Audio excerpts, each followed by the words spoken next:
മിശിഹായിൽ പ്രിയ സഹോദരി സഹോദരങ്ങളെ, നാം കർത്താവിൻ്റെ വചനത്തിൽ അടിയുറച്ച് വിശ്വസിച്ചുകൊണ്ട് കർത്താവായ യേശു നമ്മെ നിത്യജീവനിലേക്ക് നയിക്കുവാൻ നൽകിയ സുവിശേഷത്തെ അവലോകനം ചെയ്യുവാൻ കിട്ടുന്ന അവസരങ്ങൾ നന്ദിപൂർവം നാം അനുസ്മരിക്കുകയും നമ്മുടെ ജീവിതത്തിൽ അത് പകർന്നുകൊണ്ട് സ്വർഗീയ പിതാവിൻ്റെ പക്കലേക്ക് എത്തിച്ചേരുവാനുള്ള അവസരത്തെ വിനിയോഗിക്കുകയും ചെയ്യുക എന്നതാണ്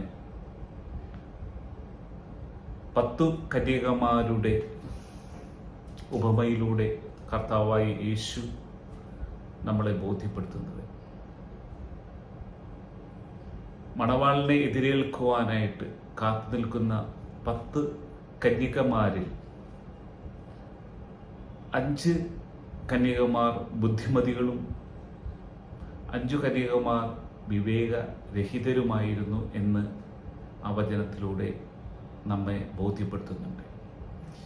ഈ ഭൂമിയിൽ നാം ജീവിക്കുമ്പോൾ നാം എങ്ങനെ മുന്നോട്ട് നയിക്കപ്പെടണം?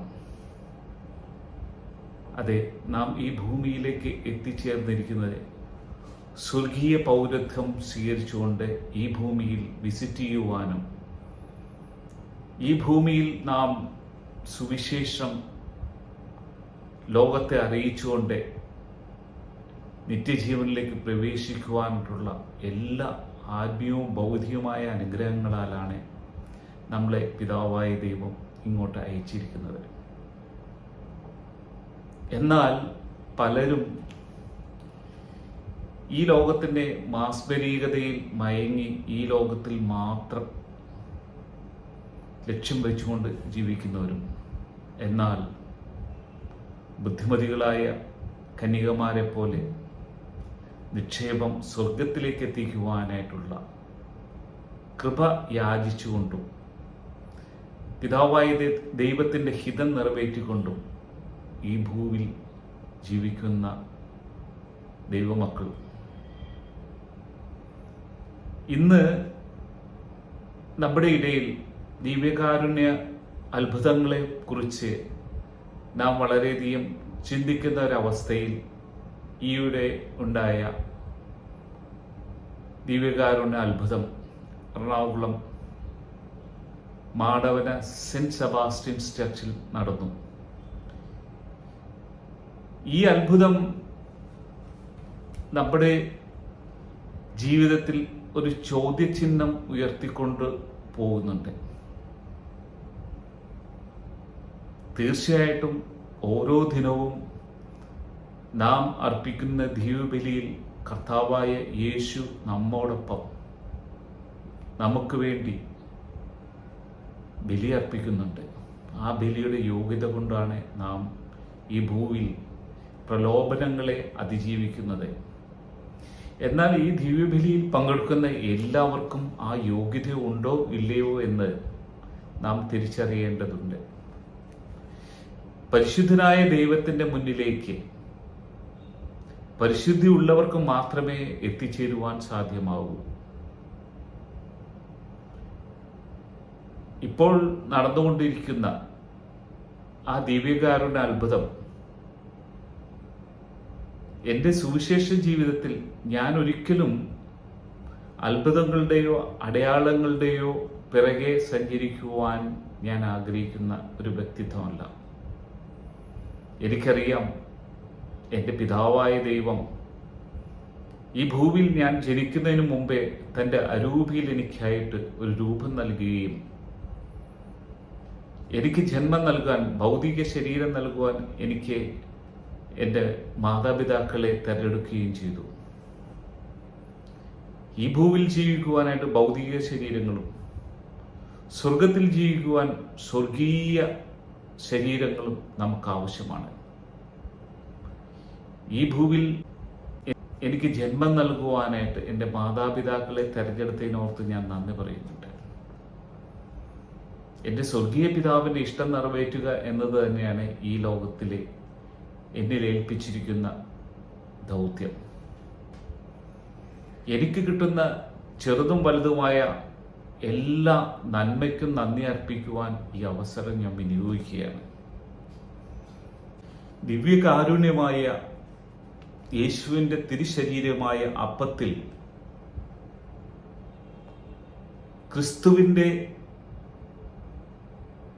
ശരീരവും രക്തവുമായി മാറുന്നു എന്നുള്ളത് വിശ്വാസവും അത് തീർച്ചയായും സംഭവിക്കുന്നു എന്നത് നമ്മളെ അറിയിക്കുവാൻ വേണ്ടി തന്നെയാണ് ഈ അത്ഭുതങ്ങൾ സംഭവിച്ചിരിക്കുന്നത്. ഞാൻ പല പ്രാവശ്യവും ചിന്തിച്ചിട്ടുണ്ട്, ദിവ്യകാരുണ്യ സ്വീകരണത്തിനായി പുരോഹിതൻ ദിവ്യബലി അർപ്പിച്ച ശേഷം നമുക്ക് ലഭിക്കുന്ന ആ അപ്പത്തിൽ അപ്പം മാത്രമല്ലേ നമ്മൾക്ക് നൽകുന്നത്?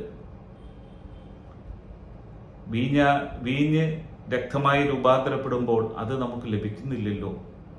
വല്ല വിവാഹം അതേപോലെയുള്ള ചടങ്ങുകളിൽ മാത്രം പുരോഹിതൻ നമ്മൾക്ക് ആ വീഞ്ഞ് മുക്കി ഈ അപ്പം തരാറുണ്ട്. അത് ശരിയല്ലല്ലോ എന്ന് എന്നിൽ ചിന്തകൾ ഉണ്ടായിട്ടുണ്ടായിരുന്നു. എന്നാൽ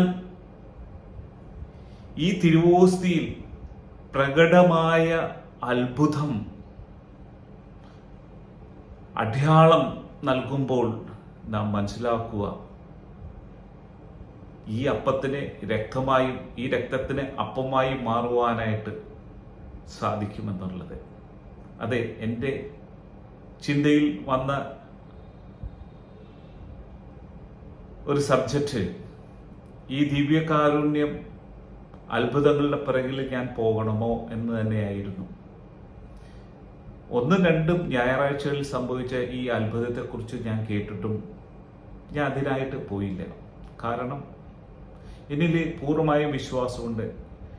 കർത്താവായ യേശു, ദൈവപുത്രനായ യേശു, നമുക്ക് രക്ഷകനായ യേശു, നമ്മളുടെ പാപപരിഹാര ബലിയായി തീർന്ന യേശു, നമ്മൾ നിത്യജീവനിലേക്ക് നയിക്കുന്ന യേശു ഇവിടെ സന്നിഹിതനാണെന്നും ഇനി ഒരു അടയാളവും വേണ്ട ആവശ്യമില്ല എന്നും ഞാൻ മനസ്സിലാക്കുന്നു.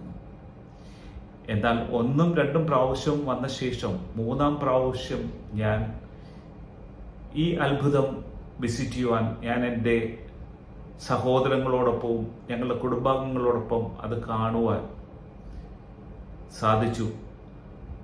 ഈ കണ്ണുകൾ ഭാഗ്യമുള്ളവ എന്ന് പറയുവാൻ തന്നെ ഞാൻ ആഗ്രഹിക്കുന്നു. അങ്ങനെ ഒരു അനുഗ്രഹം നൽകിയതിനോർത്തും ഞാൻ നന്ദി പറയുന്നുണ്ട്.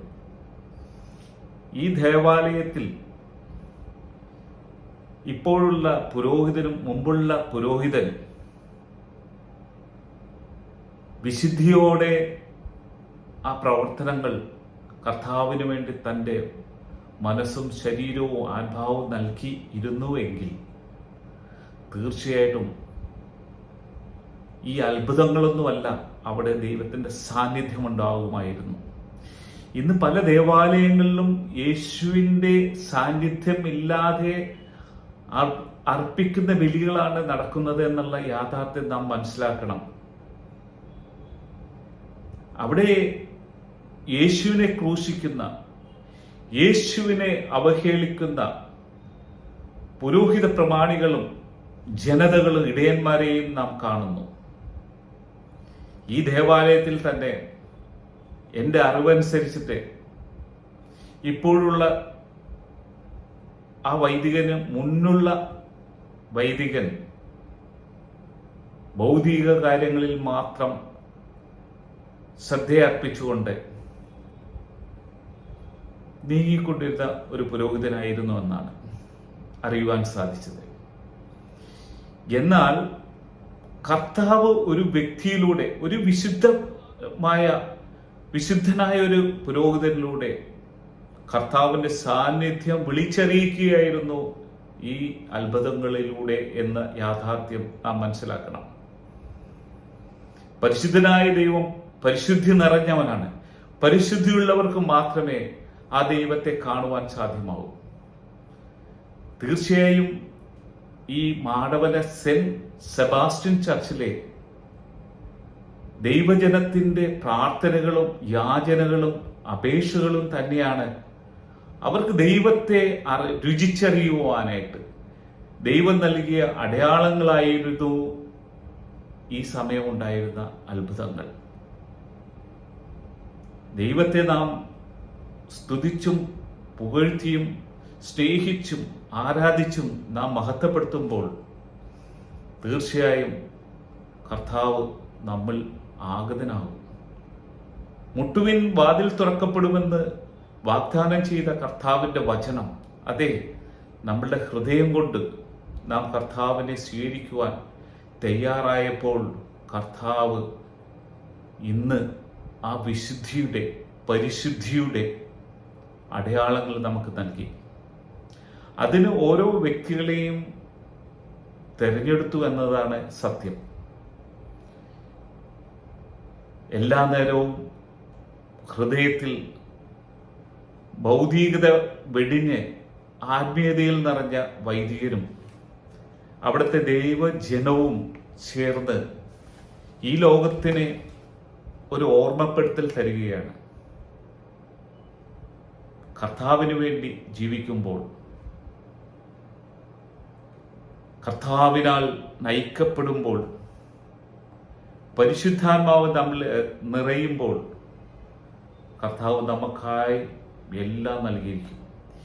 ഈ ലോകം നമ്മുടേതല്ല, നാം ഈ ലോകത്തിലെ പൗരത്വം ഉള്ളവരാണെന്ന് നാം ധരിക്കുന്നുണ്ടെങ്കിലും ദൈവം തെരഞ്ഞെടുത്ത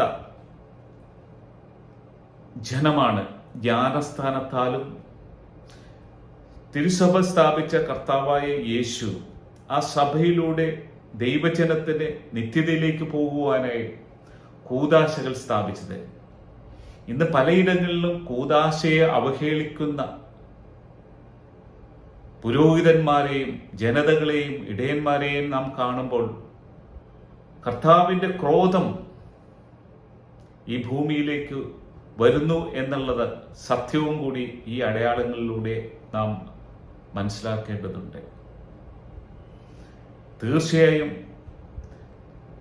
നമ്മൾ ഓരോ നിമിഷവും ജീവിക്കുമ്പോൾ കർത്താവിനെ മഹത്വപ്പെടുത്തുവാൻ ദൈവമക്കളായ നമ്മൾക്ക് ബാധ്യതയുണ്ട്. ഈ ലോകത്തിലെ ചപ്പും ചവറിനും വേണ്ടി മാത്രം നമ്മൾ ഫോക്കസ് ചെയ്യുന്നുണ്ടെങ്കിൽ നാം ഹതഭാഗ്യരാണെന്ന് തന്നെ പറയേണ്ടതുണ്ട്.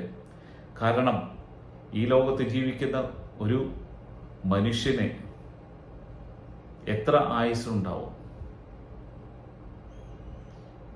ഇന്നേ ദിനം എന്നെ കർത്താവായ ദൈവം തിരികെ വിളിക്കുന്നുവെങ്കിൽ നോ എന്ന് പറയുവാൻ എനിക്ക് സാധ്യമാണോ? കിട്ടിയ അവസരങ്ങളിലെല്ലാം കർത്താവിനെ സ്തുതിച്ച് മഹത്വപ്പെടുത്തുമ്പോൾ എനിക്കായി ഒരിടം കർത്താവ് ഒരുക്കി വച്ചിട്ടുണ്ട്. അത് ഇന്ന് കാണുന്ന ഈ ലോകത്തെ പോലെയല്ല, അതിനേക്കാൾ ആയിരക്കണക്കിന് മടങ്ങ് ആനന്ദം ലഭിക്കുന്ന ഒരിടമാണ് കർത്താവായ യേശു നമുക്ക് വാഗ്ദാനം ചെയ്തിരിക്കുന്നത്. ഈ ലോകത്ത് നമുക്ക് താൽക്കാലിക സന്തോഷങ്ങൾ മാത്രം ലഭിക്കുമ്പോൾ നാം ആ സന്തോഷം ലഭിച്ചു കഴിഞ്ഞാൽ പിന്നീട് വീണ്ടും ദുഃഖിതരാകുന്നു. ഇവിടുത്തെ സുഖങ്ങളെല്ലാം താൽക്കാലികമാണ്. ഈ ഭൂമി പോലും താൽക്കാലികമാണ്. കർത്താവ് വചനത്തിലൂടെ പറഞ്ഞിട്ടുണ്ട്, ഈ ഭൂമി അതിൻ്റെ അവസാന കാലഘട്ടത്തിലേക്ക് സഞ്ചരിക്കുന്നു. സയന്റിഫിക്കലിയും ബിബ്ലിക്കലിയും അത് നമ്മളെ അറിയിക്കുന്നുണ്ട്. അതിന് ലോകത്തിൽ അടയാളങ്ങളായിട്ട് ഇതിനെയും നമുക്ക് മനസ്സിലാക്കിയെടുക്കാം. ലോകത്ത് പലയിടത്തും ദൈവികാരുണ്യ അത്ഭുതങ്ങൾ നടക്കുന്നുണ്ടെങ്കിലും എൻ്റെ ജീവിതത്തിൽ എൻ്റെ നഗ്നനേത്രങ്ങൾ കൊണ്ട് എനിക്ക് കാണുവാനായിട്ട് ഈ അവസരം നൽകിയ കർത്താവിനെ ഓർത്ത് ഞാൻ നന്ദി പറയുകയാണ്. കാരണം എൻ്റെ സുവിശേഷ വേലയിൽ എൻ്റെ ഈ നഗ്ന കണ്ണുകൾ കൊണ്ട് ഈ കണ്ട അത്ഭുതം വെറും രക്തമല്ലായിരുന്നു. ആ കണ്ടത് മാംസത്തോടു കൂടിയ ഒരു തിരുഹൃദയത്തിൻ്റെ രൂപമായിരുന്നു എന്നുള്ളതാണ്. ഇത് ക്രിസ്ത്യാനികൾ മാത്രമല്ല ഈ അത്ഭുതം കണ്ടത്. ഇവിടുത്തെ ഹിന്ദുക്കളായ ജനങ്ങളും മുസ്ലിമായ ജനങ്ങളും എല്ലാം വന്ന് ഇത് കാണുവാനായിട്ടുള്ള ഭാഗ്യം അവർക്ക് ലഭിച്ചിട്ടുണ്ട്. എന്നാൽ ഈ അത്ഭുതം കാണുവാനായിട്ട് ആയിരങ്ങൾ വന്ന് ചേർന്നുവെങ്കിലും അവർ അവരുടെ ഹൃദയത്തിൽ ആന്തരികേന്ദ്രിയങ്ങളാൽ കാണുക എങ്കിൽ മാത്രമേ അത് അവർക്ക് നിത്യജീവനിലേക്കുള്ള ഒരു വഴിയും സത്യവും ജീവനുമാവുകയുള്ളൂ. എന്നാൽ നിർഭാഗ്യവശാൽ ഞാൻ പറയട്ടെ, ഈ ഭൂമിയിൽ ജ്ഞാനസ്ഥാനം സ്വീകരിച്ചുകൊണ്ടും മറ്റു കൂദാശകൾ സ്വീകരിച്ചുകൊണ്ടും പൗരോഹിത്യ വേലകൾ ചെയ്തുകൊണ്ടും ജീവിക്കുന്ന പല മനുഷ്യരും ഈ ലോകത്തെ മാത്രം ഫോക്കസ് ചെയ്തുകൊണ്ട് ഭൗതിക നേട്ടത്തിനായിട്ട് മാത്രം പോകുന്നതായ ഒരു കാലഘട്ടത്തിലൂടെയാണ് നാം സഞ്ചരിക്കുന്നത്. നമ്മളിലുള്ള വിശ്വാസം ചോർന്നു പോയിക്കൊണ്ടിരിക്കുന്ന ഈ അവസരത്തിൽ കർത്താവിലുള്ള വിശ്വാസത്തിൻ്റെ ദൃഢത കൂട്ടുവാനായിട്ട് കർത്താവ് നമ്മൾക്കായി ഒരുക്കിയ, നമ്മളെ സ്നേഹിക്കുന്നുവെന്ന് അറിയിക്കുവാൻ നൽകിയ ഒരു അവസരമായിട്ട് മാത്രമേ ഇതിനെ കാണുവാൻ നമുക്ക് സാധ്യമാവൂ. കേൾക്കാൻ ചെവിയുള്ളവൻ കേൾക്കട്ടെ. കർത്താവ് ഒരുക്കിയ ഈ സമ്മാനം നമുക്ക് നിത്യജീവനിലേക്കുള്ള ഒരു വഴിത്താരയായി മാറട്ടെ എന്ന് ആഗ്രഹിച്ചുകൊണ്ടും പ്രാർത്ഥിച്ചുകൊണ്ടും ബ്രദർ തോമസ് ജോർജ്.